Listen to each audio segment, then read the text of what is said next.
चलिए प्रविष्टि के बाद अब किस प्रकार से हमको प्रविष्टि करना है इसे देखना है। क्वेश्चन को समझते हुए हमें यहाँ पर प्रविष्टि का काम करना है।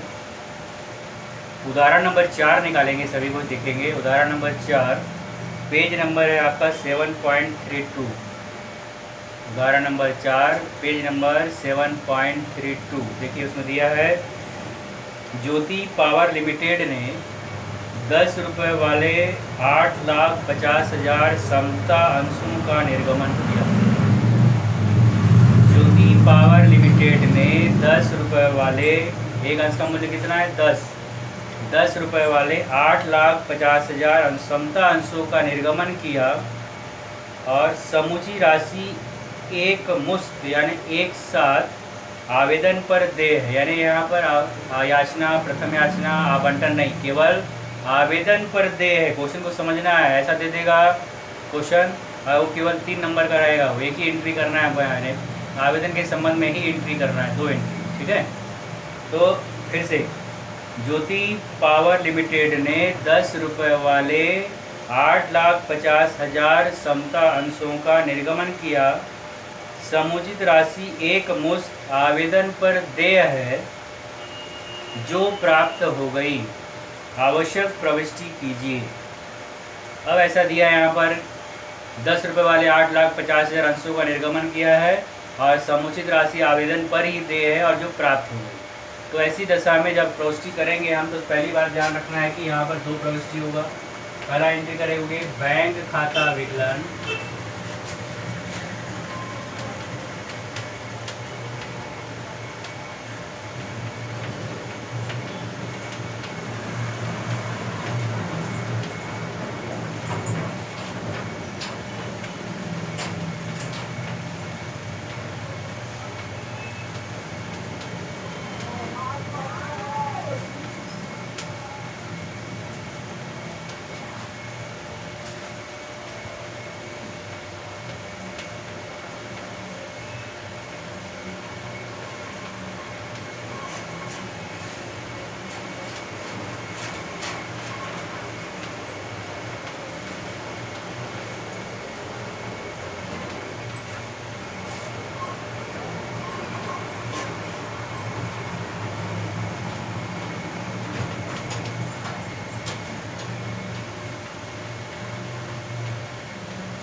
8,50,000 अंशों का निर्गमन किया 10 रुपये वाले और समुचित राशि बोलता है कि आवेदन पर ही प्राप्त हो गई।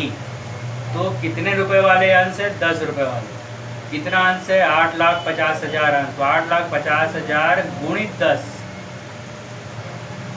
क्या करेंगे अपन वहाँ पर? 8,50,000 गुणित 10 करेंगे तो ये आ जाएगा आपका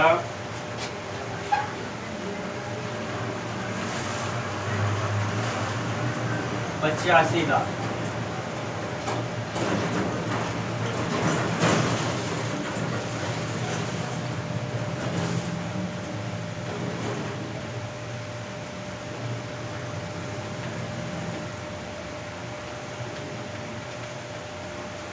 आठ लाख 50,000 में 10 रुपये का हमको गुणा कर देना, यानी एक जीरो और बढ़ा देना है। तो पहला एंट्री होगा हमारा प्राप्त का अंश, आवेदन की राशि प्राप्त का आवेदन में ही बोला है दे है और उसी में प्राप्त हो गई।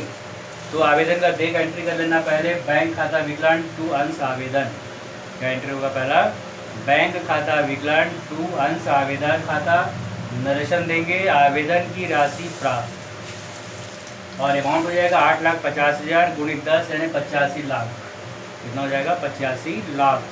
फिर दूसरा एंट्री इसी का होगा, दे के लिए प्राप्त का हो गया तो दे का एंट्री करना है आवेदन का। तो अंश आवेदन विकलन टू अंश पूंजी का एंट्री होगा, अंश आवेदन खाता विकलन टू अंश पूंजी और अमाउंट वही आ जाएगा 85 लाख। 8,50,000 गुणित एक 10 से गुणा कर देंगे, एक जीरो और बढ़ जाएगा और अमाउंट हो जाएगा 85 लाख। इस प्रकार से जब एक ही में रहेगा राशि, आवेदन पर ही देय प्राप्त हो गया बोलेगा, तो ये मात्र हमको इस पर 2 एंट्री करना है और ये हमारा काम समाप्त हो जाएगा। और ये 3 नंबर के लिए क्वेश्चन आता है छोटा सा, और ये बिल्कुल आसान। एंट्री हमारा तैयार है, तो अंश पूंजी से ही हमको यहाँ पे बहुत से नंबर मिल जाते हैं। आई बात में, तो इस प्रकार से इस एंट्री को करना है। ठीक, चलिए आगे देखते हैं इसी में। अब देखते हैं हम लोग उदाहरण नंबर 6। उदाहरण नंबर 6 देखोगे, एक्स लिमिटेड की अधिकृत पूंजी 2 लाख रुपए है। तो अधिकृत पूंजी कितना है, निर्गमित पूंजी कितना है, उस पर हमको ध्यान नहीं देना है, आगे देखना है। ठीक है, अधिकृत पूंजी 2 लाख रुपए है, जो 10 रुपये वाले 20,000 अंशों में विभक्त है। कितने रुपए वाले, 10 रुपये वाले 20,000 अंशों में विभक्त है। तो 20,000 गुणी 10 करेंगे तो पूंजी कितना निकल जाएगा, 2 लाख रुपए। कितना जाएगा पूंजी, 2 लाख।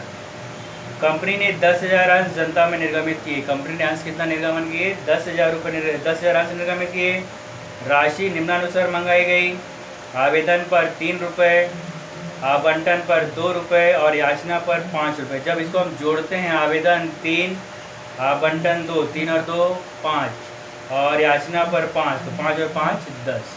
ठीक, 12,000 अंशों के लिए आवेदन प्राप्त हुए। कंपनी ने अंशों का निर्गमन किया है 10,000, लेकिन आवेदन कितने आए थे बाहर से अंश खरीदने के लिए, 12,000। तो कंपनी ने क्या किया, 2,000 अंशों की राशि को अस्वीकृत कर दिया, यानी वापस कर दिया, और आवश्यक प्रविष्टि कीजिए। सभी राशियां यथा समय प्राप्त हो गई, कोई राशि रुका नहीं है, सब राशि मिल गया। तो ऐसी दशा में जब प्रविष्टि करना है हमको, तो प्रविष्टि का जो बताया था उसी प्रकार से प्रविष्टि होगा।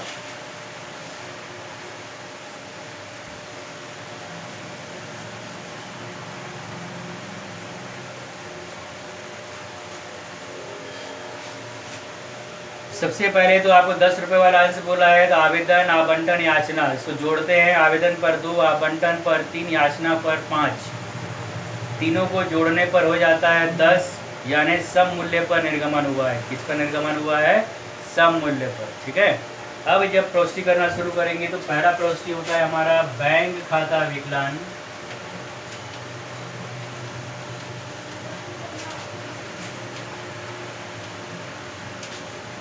टू अंश आवेदन,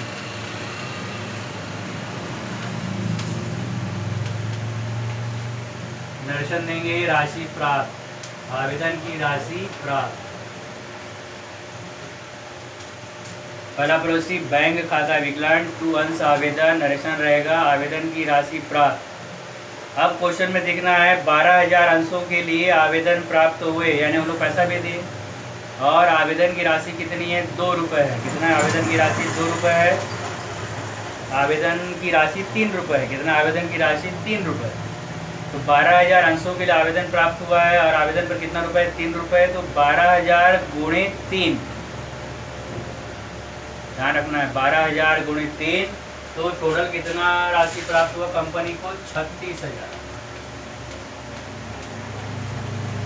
कितना राशि मिला कंपनी को, टोटल 36,000। लेकिन क्वेश्चन में दिया, देखो कंपनी ने 10,000 अंश जनता में निर्गमित किए। कंपनी ने कितना अंश दिया लोगों को, 10,000। तो दूसरा एंट्री जब होगा यहाँ पर हमारा अंश आवेदन खाता विकलन,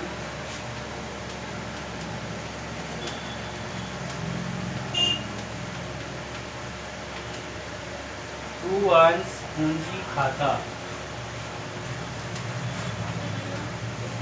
नरेशन देंगे आवेदन की राशि दे।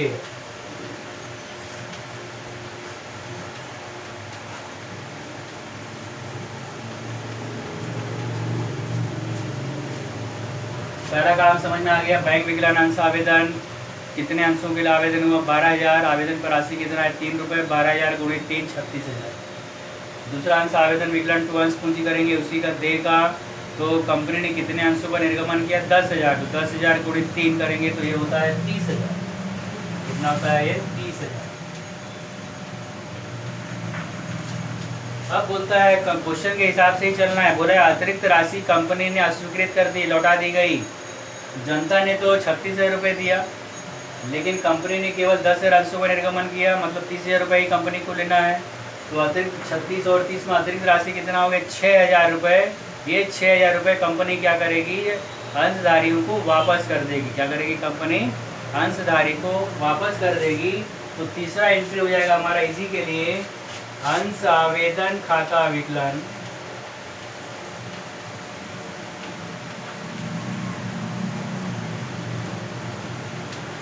To bank. तीसरा एंट्री हो जाएगा यहाँ पर अंश आवेदन खाता विकलन टू बैंक और नरेशन दे देंगे आवेदन की अतिरिक्त राशि लौटाई गई। क्या देंगे नरेशन? आवेदन की अतिरिक्त राशि लौटाई गई। ठीक, बात समझ में आ गया यहाँ तक। इसके बाद फिर अपन आवंटन और याचना दिया है, तो आवंटन में जब जाएंगे और याचना में जाएंगे तो कंपनी ने जितने अंशों का निर्गमन किया है उसी को लेकर चलेंगे। और अंशों का निर्गमन कितना है? 10,000। कितना है अंशों का निर्गमन? 10,000। तो 10,000 गुणित आवंटन की राशि, 10,000 गुणित याचना की राशि, और दोनों में कितना कितना एंट्री होगा? दो एंट्री होगा। पहले दे का, फिर प्राप्त, फिर दे, फिर प्राप्त। ठीक है, तो देखो कैसे होगा दे और प्राप्त का। यहाँ तक काम समझ में आ गया। पहला आवेदन के संबंध में अंशधारियों से जो आवेदन मिला बैंक विकलन टू अंश आवेदन। दूसरा 12,000 अंश को लेकर चलेंगे यहाँ पर। और कंपनी ने कितने अंशों का निर्गमन किया? 10,000 का। तो अंश आवेदन विकलन टू अंश पूंजी 10,000 को लेकर चलेंगे। दोनों का अंतर निकालकर अतिरिक्त राशि कंपनी वापस कर देगी। तो अंश आवेदन विकलन टू बैंक। यहाँ तक करने के बाद अब हमको तीसरा के बाद चलना है चौथा नंबर। अब चौथा आवेदन खत्म हो गया। आवेदन के बाद क्या बचा हमारे पास?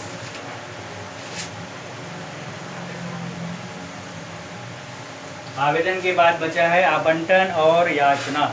ठीक है, तो चौथा नंबर चलेंगे अपन आवंटन के संबंध में। तो आवंटन के संबंध में जो ऊपर एंट्री बताया है उसको ध्यान में रखना है। पहले दे के लिए अंश आवंटन विकलन,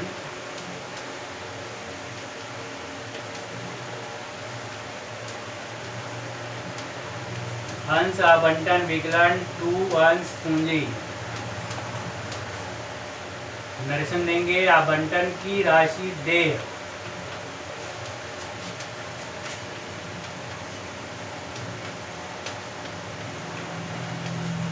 दूसरा इसी का प्राप्त जब होगा, बोला है समुचित राशि प्राप्त हो गई तो बैंक खाता विकलन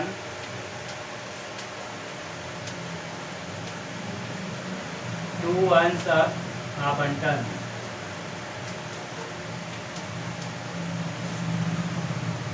नरेशन देंगे आवंटन की राशि प्राप्त,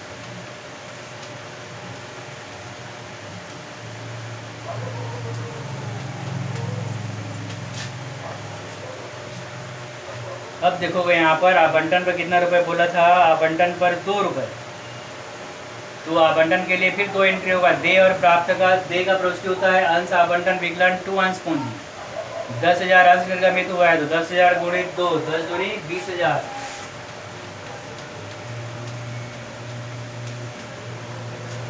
10 दूनी 20,000, ये आ गया 20,000। फिर इसी का प्राप्त का एंट्री होगा तो बैंक खाता विकलन टू अंश आवंटन, और अमाउंट वही रहेगा सेम जो निकाले थे अपन, क्योंकि यहाँ पर कुछ बाकी नहीं है। ये 20,000 हो गया। ठीक है, अब इसके बाद आवंटन के बाद याचना में जाएंगे हम, तो क्रम डालते जाना है। 4 हो गया, 4 के बाद 5 हो गया, 5 के बाद 6 में जाएंगे। याचना पर कितना रुपए बोला है? 5 रुपये बोला है। देखोगे प्रत्ययांश, तो 10,000 गुणित 5 50,000। कितना होता है? 10,000 गुणित 5 50,000। तो अगला एंट्री पहले दे के लिए, याचना के दे के लिए पहले एंट्री होगा अंश याचना विकलन टू अंश पूंजी,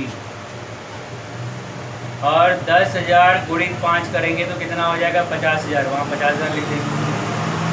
फिर उसी की राशि प्राप्त होगी तो बैंक खाता विकलन टू अंश याचना, और अमाउंट उसमें भी कितना रहेगा? 50,000। और इस प्रकार से हमारा ये एंट्री कंप्लीट हो जाएगा। आई बात समझ में?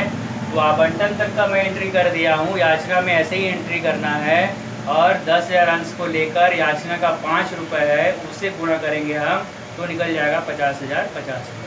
ठीक, तो दे के लिए क्या कर लोगे? अंश याचना विकलन टू अंश पूंजी, और 50,000 50,000।